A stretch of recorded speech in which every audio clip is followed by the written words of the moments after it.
Se comover com um grande espetáculo pirotécnico, qualquer idiota é capaz. A sensibilidade maior está em ver beleza na realidade cotidiana. Você trabalha com uma diversidade muito grande de perfis sociais, de gênero, geração. Já atendeu muitos artistas, alguns deles autores de obras muito peculiares, interessantes. A grande maioria. Alguns de obras subversivas, inovadoras. O que faz de alguém um artista?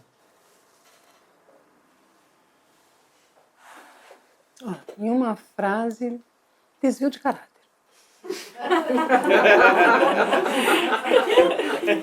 Seguramente. Desvio de caráter. Arte e educador, então, desvio de caráter duplo. Porque o cara quer juntar ainda arte e educação, pense. Eu acho que é um desvio de caráter pelo seguinte, porque caráter vocês sabem o que é, né? Pense, vamos descrever uma pessoa de caráter. Né? Põe uma farda primeiro, em cima que já resolveu, né? É um caráter, né? Então, um desvio de caráter, eu diria, pelo seguinte, porque alguma coisa aconteceu na formação desta pessoa que não deu muito certo. Não deu muito certo, assim, dentro do que se acha por aí que é o certo, uma pessoa de caráter. Pessoa de caráter pensa, por exemplo, no futuro dos seus filhos, tem que ganhar dinheiro. Uma pessoa de caráter pensa em coisas que comuniquem, que se façam entender, uma pessoa que faz tudo para ser, né, bem compreendido. O artista vem para confundir a cabeça da gente, não fala nada com nada, fica pelado na rua, diz que vai casar com outro do mesmo sexo. O cara é fora. Esse homem não tem caráter, essa mulher é sem caráter. É do mal, é perigoso, né? Tem que acabar com esse negócio aí. Tá ok? Então, no mínimo, alguma coisa não saiu de acordo com o esperado. No caso do artista. Que esperado?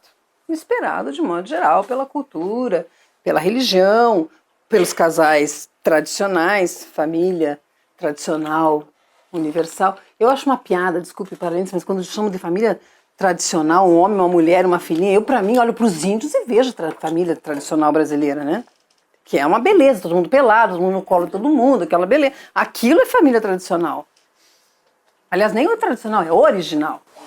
Alguns milênios de experiência como essa para alguns séculos de experiência, ou seja, a família dita tradicional é muito recente, muito... Mais uma forma de servir ao capital. Mais uma forma de ser. É assim que se faz, fique dentro disso. E quando você fica, por mais que você, olha só que interessante, por mais que você, ao não se adequar a esse quadradinho da família tradicional, homem, mulher e uma criancinha no meio, 2, 3, 4, 5, ao não se encaixar nisso, você então é doente, você é louco, então você tem que ir ao psiquiatra, você tem que ir ao psicólogo, você tem que se tratar, né? Cura gay, olha que beleza, vai curar isso. Né? Então olha o capital que vai entrando com a sua higienização, com a sua, né? E vai resolvendo todos esses problemas aí. Esse problema aí tem que resolver. Né? Porque isso virou problema. Ser artista, por exemplo, é um desvio de caráter. É um desvio de caráter. Como é que você não pensou nos seus filhos quando você foi ser artista? Agora a moça está grávida, vai viver do quê? De brisa? De poesia? Não é isso que se espera de uma mulher casar com um artista? Tá louca? Não vai dar nada isso. Você não tá vendo? Professor, que é isso, professor, gente? Então, quando eu digo não deu certo, é claro que eu estou só deslocando aqui um pouco para dizer que alguma coisa deu certo. Alguma coisa deu muito certo. Naquele que escolhe a partir do desejo autoral, deslocado da repetição compulsiva de uma sociedade inteira que te joga para esse lugar o tempo todo e que banca o seu desejo. Eu também gostei dessa pergunta agora porque eu pensei o seguinte, tem um outro mitozinho que é o seguinte, que artista mesmo, aquele fodão mesmo, aquele que todo mundo acha máximo e baba nele, ele deve ter sofrido muito para ter se tornado Ele saiu das cavernas, do fundo do poço. Vai ver a história do cara, aí você entende.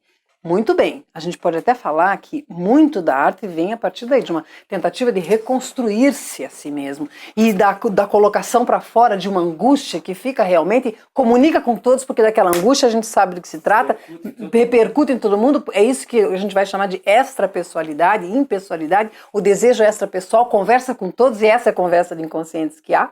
O artista, ele está nesse lugar de afetação. Ele está nesse lugar de afetação.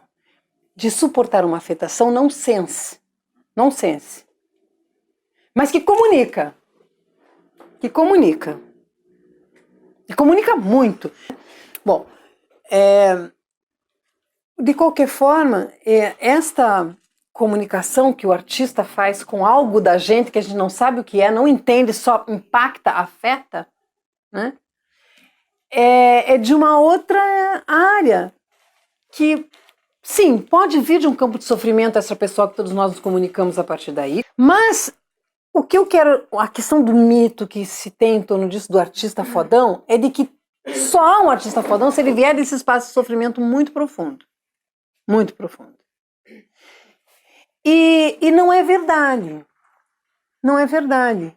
Porque também é uma outra possibilidade de se tornar um artista. Alguém que não tenha sido desde sempre impedido do seu movimento desejante. Desde criança, inclusive. Eu aposto na possibilidade de pais ouvintes atentos, libertários no sentido do desejo, propiciar uma pessoa de ter uma abertura e uma sensibilidade tal para a vida que capte coisas que os outros não captam, claro. Inclusive que tenha dentro de carreiras que não são especificamente artísticas, um posicionamento para a vida que é desse lugar aí da desde arte, esse lugar da arte. Qualquer carreira, na verdade, né? Que é uma coisa de provocar dentro do seu... Mesmo que ele tenha optado por uma área que não mais convencional. Por exemplo, a psicanálise. Por exemplo, o professor. Mas tem uma coisa... Não é assim por nada que se faz esse movimento. Tem algo relacionado à vida que nós não percebemos e que eles dizem, é assim que faz, porque se não fizer assim não está direito, não está de acordo com a vida, não funciona bem seu corpo se não fizer assim. Se você deixar o corpo assim toda hora, não vai funcionar bem. Então isso que puxa para um funcionamento vital pode ser o artista, porque ele rompe com a mesmice da repetição compulsiva, do não pensar, do fazer igual, do agradar o outro, do ser a partir do desejo do outro e não de si mesmo. A arte vem e te diz assim, não, o lugar do urinol é na parede, quer ver? Tum! Marcel Duchamp. O que esse urinol está fazendo na parede? Eu não sei, mas que eu achei muito estranho, que eu desloquei, entendi que eu não entendo muito das coisas da vida, e sei lá mais o que isso me aconteceu, me deslocou de uma certa forma, me fez pensar que aquilo aonde eu faço xixi, que eu nunca tinha olhado para aquilo, é uma peça maravilhosa, linda, que serve como um enfeite na parede, inclusive se eu quiser eu ponho flor, etc. Hoje está na moda, né? Qualquer um põe qualquer coisa. Mas, queridos, não era assim não. Foi Duchamp que inventou esse negócio de fazer um negócio virar outro, ó, sabe? Dos objetos mesmo, né? Os ready-mades e tal. Bom, o que acontece? Esse pensamento assim, então, que pode ver, ou pode ver para além do que todo mundo vê, porque a arte é isso, né? Ele viu algo que ninguém viu. Aí põe ali, pum, uau, não entendi, mas uau mesmo assim. Ou entendi, sei lá o que, bateu, isso me disse isso, para outro diz outra coisa e tal. Esse espaço, ele é impedido normalmente, porque a gente é programado para ser comum, é programado para pensar igual, é programado para encaixar na sociedade capitalística assim, assim, assado, é programado para ir para a escola, estudar. Tem um videozinho daqueles meninos do Snoopy, o Charlie, vocês já viram o Charlie Brown?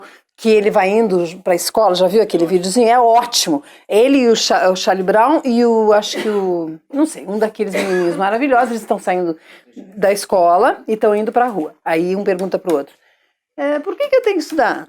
Né? Daí eu disse, tem que estudar porque tem que passar nas provas. E por que eu tenho que fazer prova? Eu tenho que fazer prova porque eu tenho que estudar para ir para a universidade. E por que eu tenho que ir para a universidade? Porque você tem que se formar, você tem que casar, que tem filho, aí você casa, você tem filhos, um trabalho. E por que eu tenho que... Porque você tenha filhos e que eles vão para a escola e que eles vão estudar e que eles façam um trabalho e que eles tenham uma maneira e que eles façam filhos e que eles vão... Então, queira ou não, é uma produção em massa. É uma linha de produção. A nossa vida, né, regida desde fora, é uma linha de produção que não pode parar. Programada para continuar. Sempre igual, né? Isso nos impede de criar. Nos impede completamente, desde pequenininhos, de criar. Está proibido criar. Hoje um pouco melhor, mas eu me lembro de, na escola, pintar uma girafa de vermelha, o professor ia dizer que está errado, faz isso, girafa amarela. Tira essa, imagina, girafa vermelha, girafa é amarela, menina, desenha girafa amarela, girafa é amarela. Então isso lá atrás, mas ainda tem coisas parecidas com isso nos métodos ainda. Parece sutil, mas é abismal. Como somos programados desde muito pequenos. E às vezes, até certas escolas que se dizem moderninhas, quando batem no bolsinho da organização escolar, no bolsinho que eu digo, esta criança, por exemplo, pode não ser muito bem quista pelos pais, pronto, já ria. Imediatamente, leva para o psicólogo, resolve isso aí, porque ela não encaixa aqui. Não se cria ainda, muitas vezes, espaços suficientes para acolher a diferença. Que é uma diferença que, uma vez ouvida, nos remete imediatamente a alguma coisa sintomática do meio todo, não só da família, do meio todo. Ah, mas é a mãe e o pai. Mas a mãe e o pai estão aonde? Estão nesse mundo mesmo que a gente está. E essa mãe e o pai estão sofrendo o quê para estar nessa situação e não ouvir? Então, o buraco é muito mais embaixo.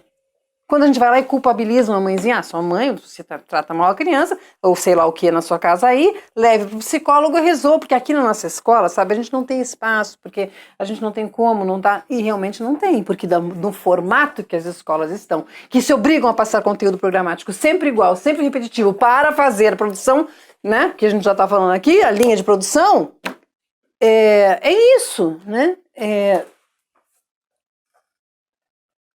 o artista não tem que vir desse núcleo de sofrimento, mas, infelizmente, muitos vêm porque encontram aí uma forma de dizer da sua angústia muito expressiva dessa angústia, o que, de certa forma, o põe num lugar de estabilidade, porque ele desestabiliza por algo, porque é sensível, porque o mundo é muito pesado, porque não há corpo que aguenta, os corpos só sobram mesmo, então a arte nos ajuda, graças a Deus, né?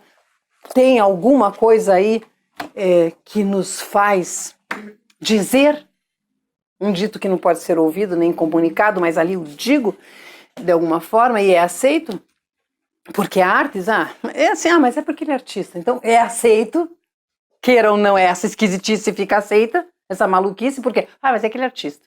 De alguma forma tem esse lugar possível de habitação na cultura, né? Mas não é obrigatório, mas só assim normalmente que se dá. É o artista que vai nos trazer desde um lugar de angústia, se dizer, se fazer isso tudo, porque de modo geral somos impedidos pela colonização toda. Que somos desde pequenos colonizados por um discurso que nos joga sempre para o mesmo lugar. De ser normal, de ser igual, de fazer alguma coisa que lucre, que dê resultado. Mas peraí, o que é dar resultado? O que é ser sucesso e ter dinheiro? Aqui, né? Nesse lugar que eu quero celular, quero dar aula, quero luz, quero telefone, mas sempre teve gente que não teve isso e ainda tem. A questão é que dá para viver de outro modo. Isso é uma escolha. A gente diz, não posso, tem que ser assim, porque a gente está absolutamente, né, capturado por esse discurso e se sente obrigado, porque senão a gente vai ser diferente, incomum, esquisitinha aquela mulher, né, não tem celular, esquisitinha ela, não dá pra falar com ela por WhatsApp, porque você não tem WhatsApp. Como assim você não tem WhatsApp? Esquisitinha aquela moça. Não tem WhatsApp, não dá pra falar com ela. Né? Então, gente, peraí. Vou contar pra vocês, esse troço inventaram ontem. Eu não tinha esse negócio na minha infância. Eu andava o bairro inteiro, minha mãe nem sabia onde eu tava. Não tinha ideia. Também dava pra andar no bairro, hoje não dá e tudo mais. Eu entendo. Não tô falando que a gente tem que virar pra voltar pras cavernas e não usar celular. Mas eu tô falando que é uma escolha. É uma escolha. Entendeu? Porque a gente pode fazer diferente, mas a gente banca ser diferente, a gente banca ser essa diferença. Ou a gente é que fica maluquinho se o outro não nos reconhece nesse lugar e diz, não gostei, você é feio, você é esquisito. Vou contar pra sua mãe que você é nananã. Tá um pouquinho diferente, olha o nosso nível, olha a nossa guia, olha o que nos rege, se não é infantiloide. É ou não é? é o ser amado, ser reconhecido o tempo todo por todos. Então a gente não banca essa diferença.